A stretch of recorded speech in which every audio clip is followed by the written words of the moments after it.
And one of the ways that that is true is that I went from the corporate world to Rasmussen College, okay? And before I started teaching, what I did was what I do with any business, including my own freelance businesses. And I said, what is my strategy when I'm in the classroom? What is my point of difference? Why would somebody want to take a class from me at this college over somebody else? And so through a lot of thinking and reading and writing, I came actually with this class philosophy, and that is the classroom should be a learning lab. Right? What do you know about labs? Hands-on. It's hands-on. What else do you know about labs? Experimental. They're experimental. What else? Probably busy. They're busy. What happens if your hypothesis is not proven in a lab? Do you fail? Yeah. Do you? No. Blows up. Well, all right, if we're working with chemicals, it may blow up, right? But if something that you're trying doesn't turn out the way you thought it would, in a lab, you reset it and you do it again, all right? This is somewhere where you should be able to practice the skills, all right? And so getting something wrong isn't instant failure. So for example, if I ask a question and you don't really know the answer, you're not completely confident and comfortable, but you take a shot, that's really important in a learning lab. If you're not quite right, we'll redirect you. I'll say, Marlena, help. I'll say, Kat, do you have a perspective on that? Right? We're all here to practice those skills. Okay. So this is what I want out of my classroom. So the next question is, how do you get it? Okay. Now, some of these C's, and they're called the 4 C's for learning success. This is what my classroom philosophy is. And these 4 components create a culture in this class that allows learning to happen, allows it to be fun while it happens, but safe while it happens as well. Okay. So some of these, particularly the second one, came from a book called The Creative Spirit by Daniel Goleman. It was written in 1988. Fantastic book if you're interested at all in creativity and in the study of creativity and innovation. But some of the inspiration came from that book. Right? So first of all is curiosity. And we all talked about curiosity tonight, right? When I asked you how you show your curiosity, I ask questions, I use my resources, I immerse myself in something I'm interested in, okay? Now, I am asking you to do that about your learning in this class. But I'm also asking you to be curious about how you learn as well, okay? So if you're struggling with something, maybe the question is, all right, what is it about taking this quiz that I'm struggling with? And how do I make changes in my behavior or my attitude or my motivation to be successful in the future? Right? This topic is a lab in and of itself. So be just as curious about learning about yourself as you are about learning the material, because they're actually one and the same. The other thing about curiosity, and I've said this in the class already, is that I don't ask rhetorical questions. Okay? If I'm asking if you're ready to go on to the new topic and you all say yes, and I say fantastic, point at Robert and say, summarize it for me. That can happen, because when you answer the question, I expect you're going to answer it honestly. Right? And I expect you to, of course, answer it. Because if I didn't want to know the answer, I wouldn't ask the question. Not everybody's like that, I will admit, but I am. Is that true? Mm-hmm. I am. Okay. The next is creativity. Now, Matthew has stated that he is not a creative person. And I think one of the reasons that he might believe that, and again, and I said at the time I didn't believe that, is that often creativity is viewed as that artistic endeavor, right? It's the poem, it's the story, it's the novel, it's the piece of art, it's the music. But there's a lot more to creativity than art, right? Creativity comes from 3 main components, okay? So we'll use, since Kat brought up my horrible ability to play instruments. Now I sing, but I don't play instruments at all. So first is a foundation. So let's say I want to be creative around playing the guitar. All right, my kids have this little, it's called I Can Play Guitar. It's like a elementary Guitar Hero, but it teaches you the actual positions of playing guitar instead of, unlike Guitar Hero, where you just strum it. So, from where I am in my foundation of learning guitar, not going to be real creative, considering I was working on Twinkle Twinkle Little Star last time Kat was in my class, right? Now, so before I can be creative, I have to learn the basics of the guitar. Now, once I do, all right, I can start adding some variation. Now, jazz and blues are some of my favorite genres. Okay, I also love classical and things like that. But there's really something about jazz and the blues that I love. Right? So now when I play Twinkle Twinkle Little Star, because I've got the basics and I don't have to use the I can play guitar thing, I can play it on a real guitar, I might put a little jazz or blues spin on it. Right? Something that's me, but I know how to play it. Okay? So now, let's say I'm passionate about playing the guitar, like my son is. Okay? He's not only developed a passion for the guitar, he's developed a passion for the Beatles. Okay? So when he plays the guitar and he plays the Beatles tunes that he plays, only Evan can play the guitar that way because he's learned the foundation. I don't even know how to describe the style. It's very free is the only way I can describe it. It's very open, and it's very Evan in that way. So he's put himself into it. There's some variation, but it's really his passion for the guitar that it's allowing him to be really creative, right? So when he can't get a chord, he figures out a way to do it. That too is creativity, right? In business, innovation doesn't happen without creativity. And no one's painting pictures, okay? They're presented with a problem. For example, there's this huge market that we can't seem to crack. How do we do it? Why isn't anyone in the organization focusing on this market? Figuring out the dimensions of the problem, how it's impacting the company, and how to move forward, that's creative. Problem solving is creative. Understanding your own assumptions and biases and how you behave brings about creativity. But without the foundation, without knowing what you're looking at, right, and this course should bring some of that foundation to you. However, you also have variation, because none of you is without experience in human behavior. You're plenty old enough to have had plenty of encounters, several jobs, certainly interacted with your fellow students, right? So your spin on how things are talked about in our class is there. Now, not all of you are going to be passionate about the material the same way I am or someone else might be, but I do want you to be passionate about your learning. So how can you be passionate about your learning? How can you be creative about the way you learn in this class?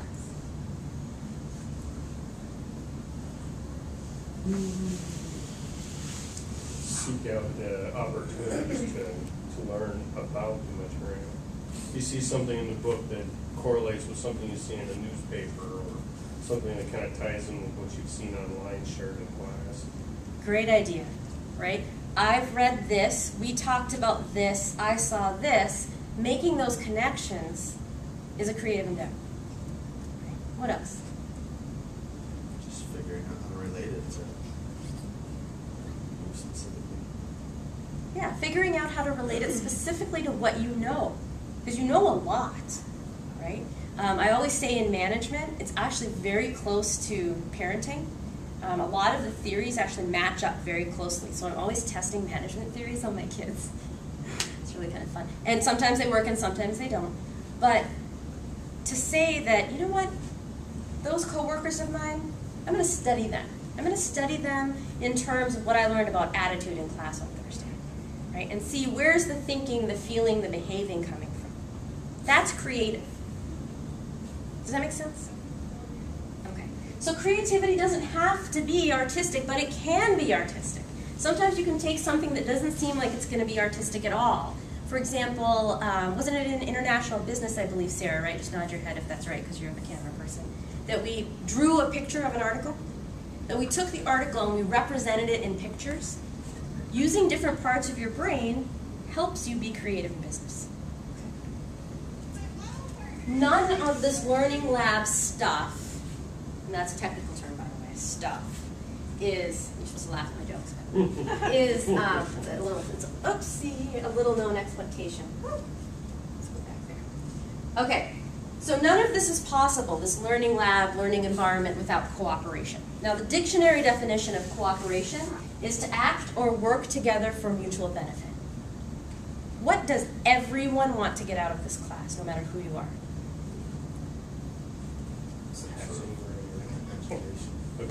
Education, A good grade. Knowledge. a good grade, knowledge. Now, if I asked every one of you what grade you want to get in this class, most of you are going to have different answers. All right? And if that's the only way we look at benefit, we're not going to be able to help each other much.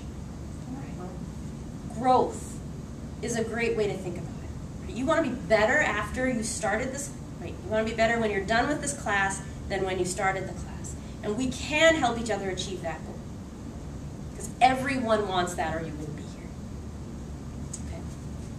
So in order to cooperate, there are some expectations that I have. For example, Nick, I'm going to make up, and maybe it's true, that you're a great writer. Okay? And Jared is struggling with his writing today. Right? There's a case study and you're in the same group and he's like, I cannot figure out how to write this up. And Jared will come to me and say, Shoma, I'm having trouble with this. I'm like, you know what? Nick wrote a really successful case study. Why don't you check with him? Let me just ask him real quick. All right? So I'm not putting off Jared, but I know Nick's got something figured out and he could share it with Jared. All right? Maybe Kat's getting fantastic scores on her quizzes and Marlena's struggling with a particular type of quiz question. She cannot get the definitions no matter what she does. Right? Maybe Kat has an idea from Marlena, so I'll say, you know what, Kat's doing really well with this. Or I'll say, Marlena, you're doing really, really well with looking at this movie and figuring out how it matches the textbook. All right? Would you mind sharing that with Robert? All right, so it goes both ways. It's not only when you ask for help. I might also identify you as someone who does something well, and I might ask you to talk to another student. Right? Or I might know that Jared always does his reading. Right? And someone's struggling with a question I asked in discussion, and I'll be like, Jared, help him out. Right? Because we can learn from each other that way. I'm not the only authority in the class. There are others. And finally, everything I just said here, things like ask questions, answer questions when you don't know the answer, offer to help someone when you're strong in something, ask for help when you're not. All of these take courage, and I can tell you that courage in the workplace is in short supply. Right? Think of sitting at a big meeting, and you've got your boss there and your boss's boss. How courageous do you feel asking questions? Not very. Why not? Intimidating. You could look dumb. Intimidating. It's intimidating. Why is it intimidating? Because you have your boss there, your boss's boss there. Everyone's looking at you. Like, what's this little peon asking this question for? Should they know what's going on? So you're worried about your credibility. You're worried about judgment, right? So what I'm saying is, in order for this learning environment to work, there has to be courage. There has to be a commitment to a questioning culture. I'm asking you to be pretty courageous. I'm asking you to do a lot of things that you may not have heard instructors ask you to do, right? However, there is a way that I need to be courageous as well, and you should always expect your instructors to have the same, support the culture they've asked you to support, right? So how can I be courageous in the classroom based on this philosophy? Understand that sometimes we're going to fail and recognize it, and when we do, be truthful when we do. Okay, so I have to have the courage to give you authentic feedback. If I can just turn them into fancy words, what you said was just fine, right? But to have the courage to say, Eugene, you've worked really, really long on this paper, but let's talk about a way to work smarter on this paper so that you can get better at what you do. Right? What else? What else can I do as an instructor? What if Nick's struggling with something? Isn't that a personal affront to me? Is it a personal affront to me that Nick's struggling with something?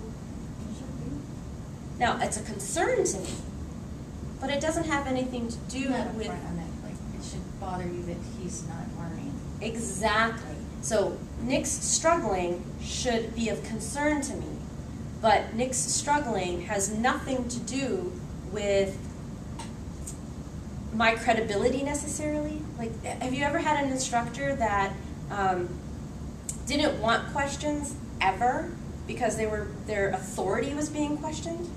And if you got a poor score on a quiz, you're like, it's like a stake in their heart. You're the one that got the quiz question, right? But it's okay to ask questions, because I have to be courageous enough to say, you know what, maybe Nick's not getting it the way that I'm explaining it. And so I'm going to say, Nick, next time something like that comes up, I want you to say, I didn't get it the way you explained it. Right? I have drawn pictures on the board, said things 5 different times, I've acted things out. I'll do what I need to do to help the class understand. And I have to be courageous enough to say, you know what, it doesn't come out perfectly formed from my lips to your brains and stay there. All right? And so questions are okay. Debating with me is okay. It's hard, but it's okay. All right? Respectful disagreement. Argue with your book.